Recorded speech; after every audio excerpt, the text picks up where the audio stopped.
Hello everyone, welcome back.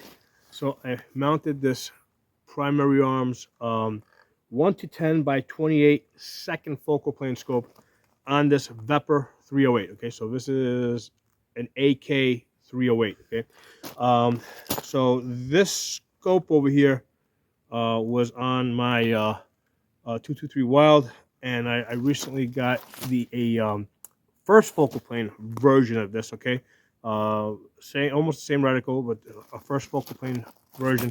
And I was trying to figure out what I was going to do with this one over here. And I was thinking of selling it. It's a $450 scope. I was thinking of selling it for $350.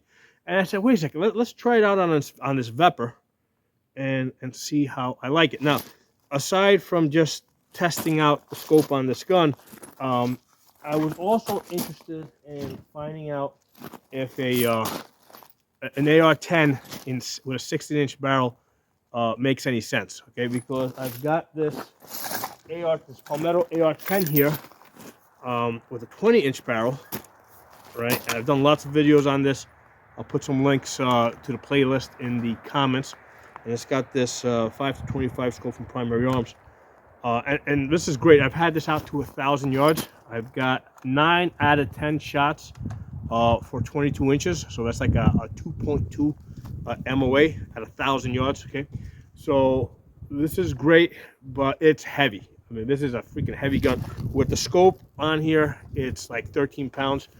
And the barrel, the 20-inch barrel, adds weight at like the worst place. Okay, yeah, granted it's got a heavy scope, but that extra 4 inches over there, you know, it's adding weight at the far end. Okay, so for that reason, like, I've been kind of like debating whether I should get a Palmetto AR-10 in a 16-inch barrel. Okay, so first of all, I said, okay, you know what, before we actually go and buy this Palmetto 16-inch barrel AR-10, I've got one here with a 6-inch barrel.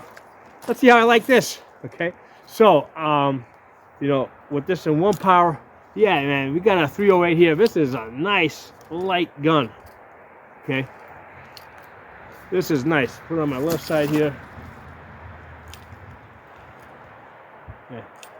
This is a nice gun. Okay, so yes, so weight wise, 16 inches works. Now, granted, the difference in weight of the scope, this scope and mount weighs 1.5 pounds versus 2.5 pounds here. Okay, so the scope is a factor, but the barrel, those 4 inches of steel at the far end on that barrel, makes a difference. Okay, so I've satisfied myself today that weight wise, yeah, that makes sense. It's definitely worth getting this Palmetto AR-10 with the 6-inch barrel. But next thing I'm thinking about is, okay, but what am I giving up in terms of energy downrange? Okay, how effective is this going to be?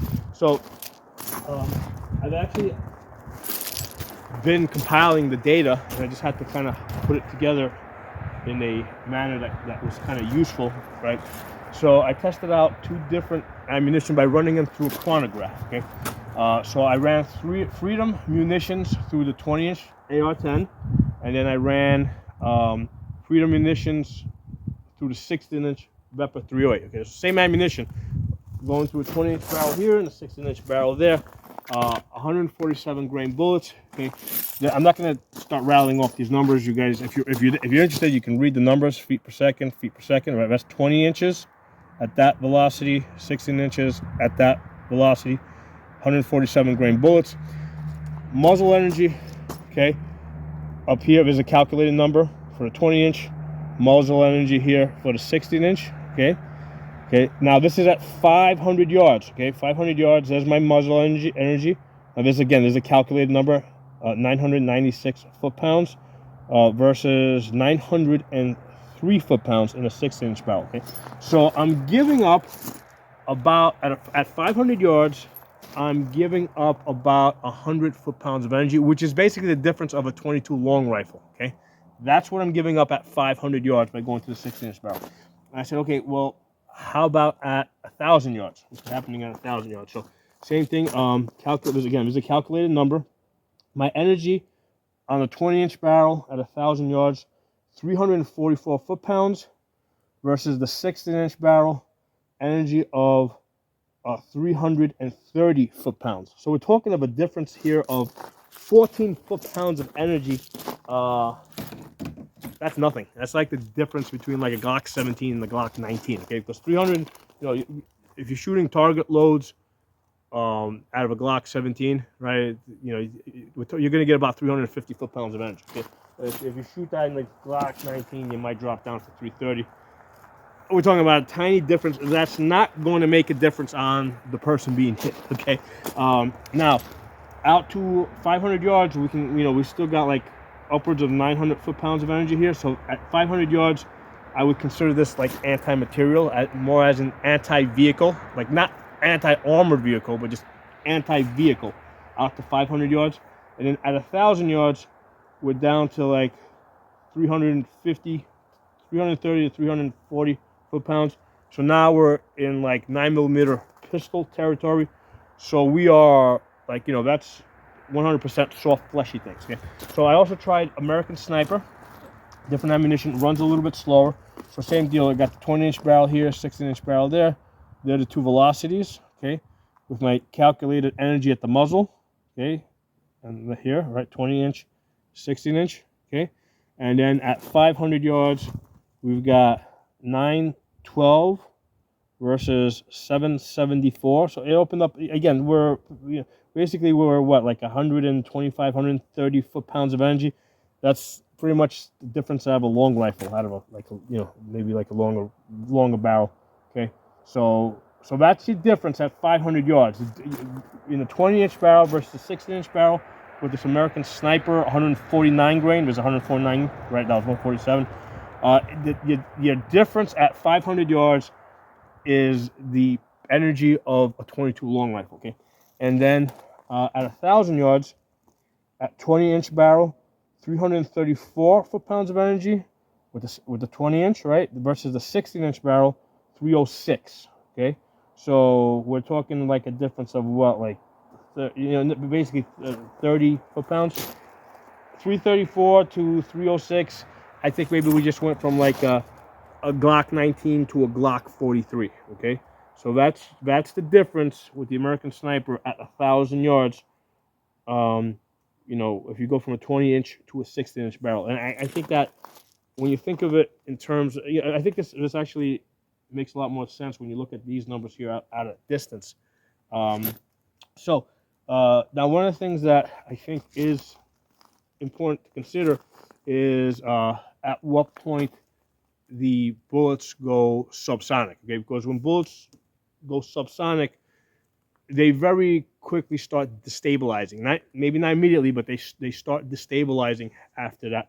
So that's one of the things I also considered here. Okay, so like I said, I've been out to 1,000 yards with this Freedom munition, and I got 2.2 MOA. Okay, at 100 yards I get an inch and a quarter. Okay, so I went from an inch and a quarter to 2.2 MOA.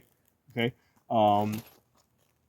and here's the thing: the yardage at where this goes subsonic is 850 yards. Okay, so this Freedom munitions, moving at 2782 out of the 20-inch barrel. Okay, goes subsonic at 850 yards, right? And I'm still able to, extend past that to 1,000 yards and get a decent group. Okay, so and that's something I actually did. I posted a video on that. Okay.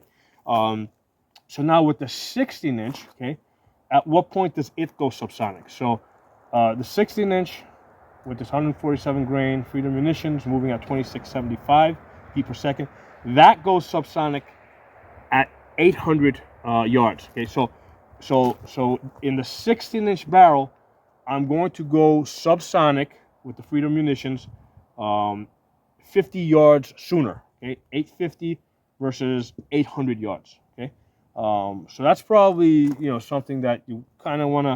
Again, it doesn't mean that you're going to be missing past that, because I did get on target at 1,000 yards, but that's you want to be aware of at what point you go subsonic. Okay, now with the American Sniper, I did the same thing. Now that's going a little bit slower with the 20-inch barrel.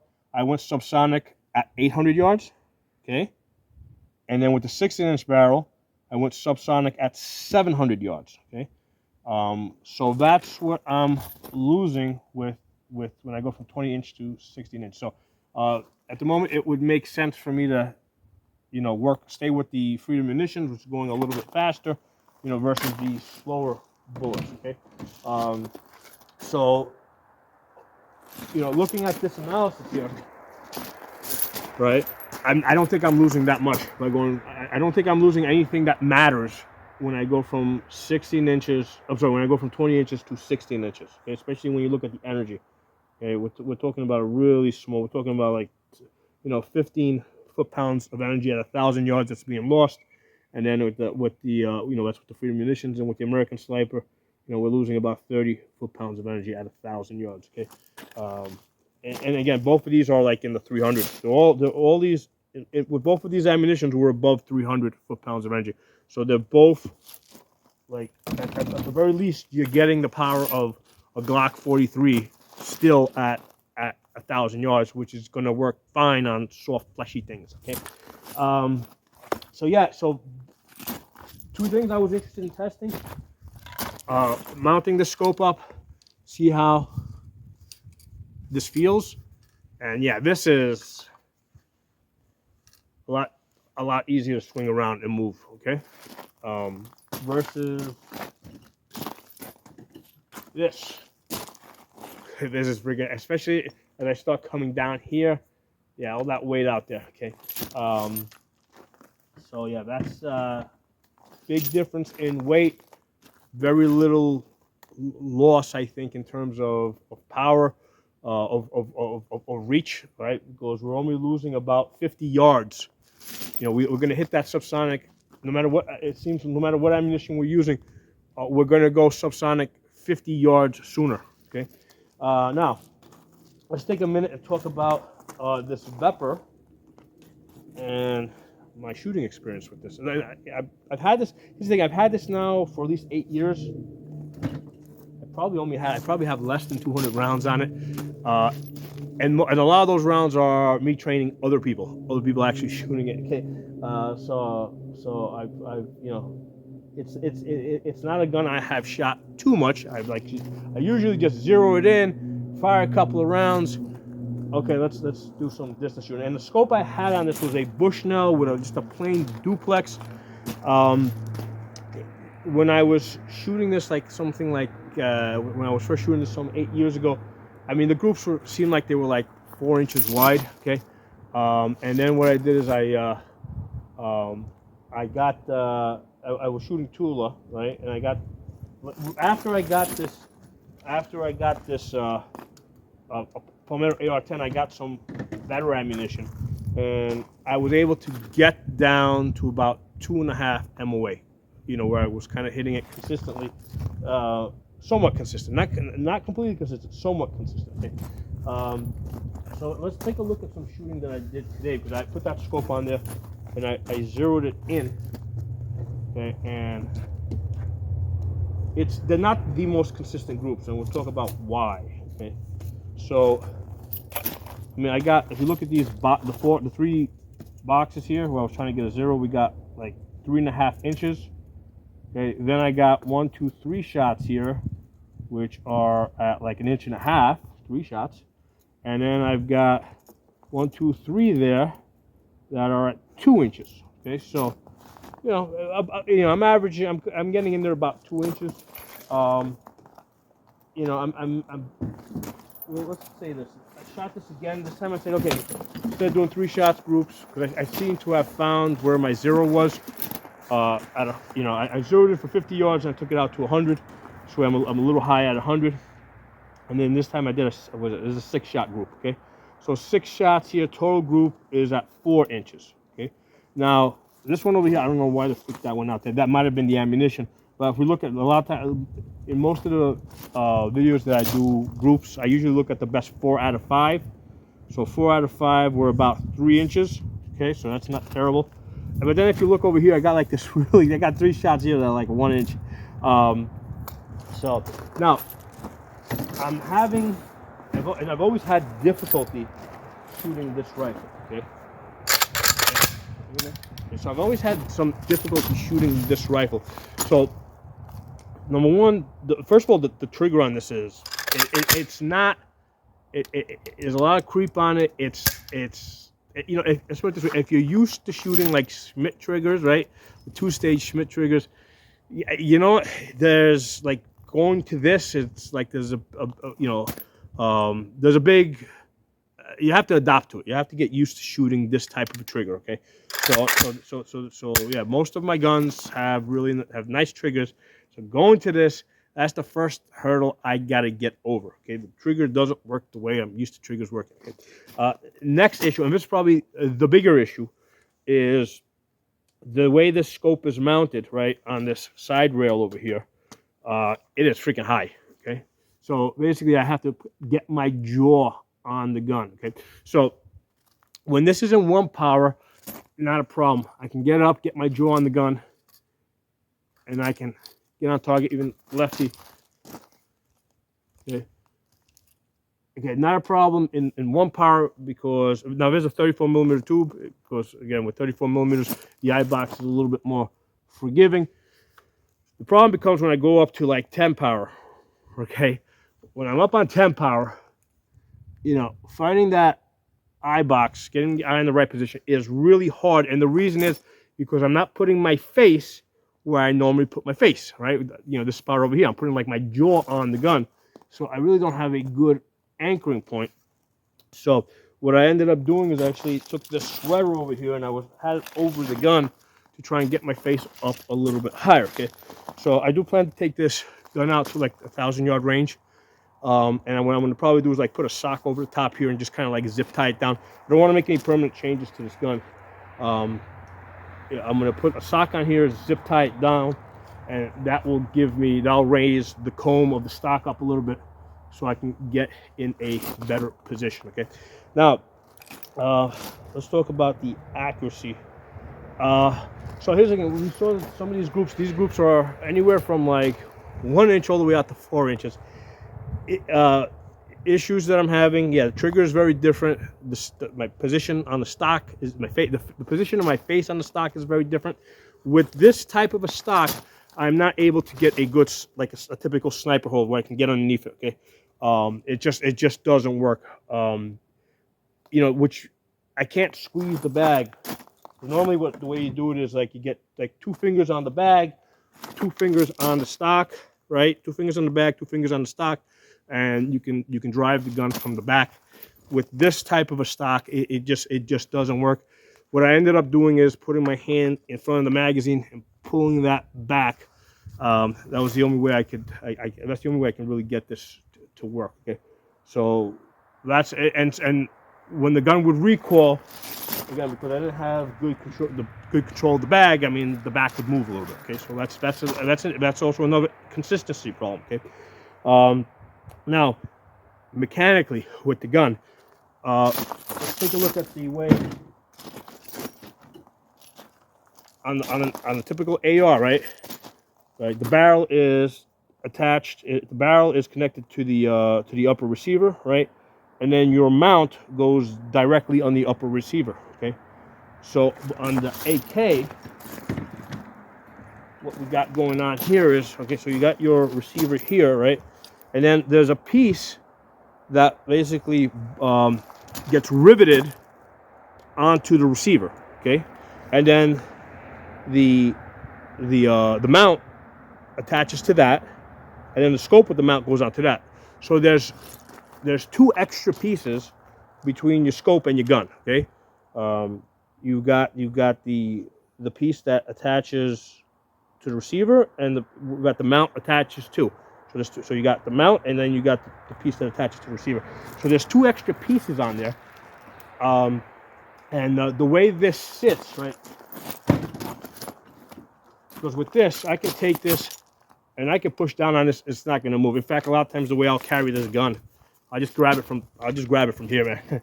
it doesn't move. Okay, this is a place where a lot of times if I'm moving the gun around, I'll just pick up the gun and I'll carry it from here, and it's fine. There's no, you know, it doesn't lose 0. Okay, with this, if I just take my finger and I push down on this, okay, there's a little bit of flex. Okay, now you might say, yeah, like if I, it also will come in like that if I push in.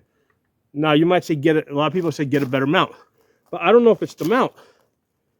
I think that the place of movement might actually be where the piece that rivets directly to the receiver. Okay, now on top of that, an AK-47, when you shoot it, the receiver flexes, right? This piece of metal here, if you watch an AK-47 shoot in slow motion, there's a lot of flex going on. Okay, so so when I'm looking at these groups, and it's like, okay, why are these groups anywhere from like 1 inch all the way out to 4 inches?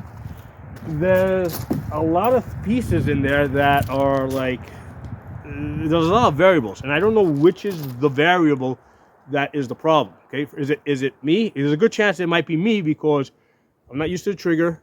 I'm not used to my jaw on the gun. Okay, so it could be a me problem. Okay, and it could be, it could be a problem also the way I'm holding the gun, because I can't take the sniper hold. I gotta hold it from here. So there's another me problem, right? There's a stability problem there. And then on top of that, now we got 2 extra pieces between the scope and the receiver. That could also be the problem. And like I said, when I push on this, I can see that, yeah, it moves. And I don't know, I mean, I don't think it's this piece of metal here that's actually bending, because I'm not putting that much pressure on it to move this piece of metal over here. So I think that the part that's moving, I think it's the receiver itself that's flexing a little bit, because the receiver does flex. I mean, that's what an AK-47 receiver does when it shoots. It flexes. So as I'm going now, it may not be an issue as long as you're not pushing on this. However, I know for certain if I take this and I drop this thing is gonna, it's gonna lose 100%, just because the mount and it's gonna move a little bit. Okay, not because of the scope, but because of the way the scope is attached to it. And on top of that, one of the things worth noting, okay, the scope is slightly offset, right? Because the way this thing sits, right, it's off to the side, and then it curves over the top. Well, AK-47's like, the person that built this mount didn't know if it was going to go on an AK-47 or an AK-308, or if it was going to go on an AK-74, or if it was going to go on a Romanian one, a Bulgarian one, a Russian one. This one's actually made in Russia. It's got Russian writing on it. so AKs are not, it's a platform, but the parts are usually not interchangeable, okay, from one AK to the other. In fact, one of the things, like with an AR, you could just take the bolt out and just throw another bolt in there. With an AK, if you change the bolt, the barrel has to be headspace. You have to, a gunsmith has to move the barrel back and forth to get the proper head spacing. So there's lots of variables here. Now one of the interesting things, like if I wanted, the way the sling is attached, I got it here and I got it here. That's very awkward for this to be hanging on my back that way. I would like it the way my AR sling is, where on the side here and on the stock back here. To update, to change the furniture on this, if I can, even if the ones I saw fit it, okay, because again, we're talking like $350. At that point, I'm like, yeah, I'm just gonna get an AR-10, okay, get an AR-10 with the 6-inch barrel rather than start messing with this, okay. So at this point, this is more of like a collector's item, okay. So it was like $600 when I got it, maybe $650 back in the Obama years. I actually should have got 2. I should have got one in, should have got the 308. I should have got in 7.62 by 5.4R. So I should have got 2 of these back when these things were like $600. But yeah, I'm not gonna fuss with trying to upgrade this, because I think there's just too many pieces that would need to be upgraded. And even if you upgrade the pieces, I don't know if they're actually gonna fix the problem, because we don't know if it's a hardware problem or if it's a me problem, just getting used to the gun. But the gun has been very useful, right, for helping me, run bullets through the chronograph, figuring out my velocities, seeing how much velocity I'm actually losing in a 16-inch barrel versus a 308 barrel, and what that's going to mean downrange at 500 yards and 1,000 yards. Now, one of the things to be aware of when you're shooting 308s, because 308 ammunition, usually when they test it, they're testing it like in a 24-inch barrel or something, or 26-inch barrel, does burn at different rates. Okay, so if you get an ammunition that burns really slow, what's going to happen is the bullet's going to leave the barrel and before the gunpowder has a chance to fully burn. Okay, so if you got a 308 or even any gun that has a short barrel, you want to run the ammunition through a chronograph, and you want ammunition that has what you want to do is run it at a like I did, like in a 20-inch barrel, and run it in a 16-inch barrel. Okay, and compare different ammunitions, because with some ammunitions between these two barrels over here, I'm losing, like, let's say 150 feet per second, but with other ammunitions, the gap might be bigger. It might be like 200 feet per second or 250 feet per second. Okay, so you want to check with the run different ammunitions through a chronograph, and you want to get one where you get the least amount of velocity drop. Okay, because that can happen. You can have one brand might be using a slower burning gunpowder, in which case it's going to make more of a difference. The ammunition is going to be running a lot slower through the shorter barrel. Okay, so that's just one of the things to be aware of, and one of the things I've been keeping an eye on over here. So I hope the video was interesting to you guys. Drop some comments below. And again, I'm going to include a playlist for this Palmetto AR-10, and also for the scope, the primary arm scopes that you see over here. You can check out that playlist. Okay, so talk to y'all soon.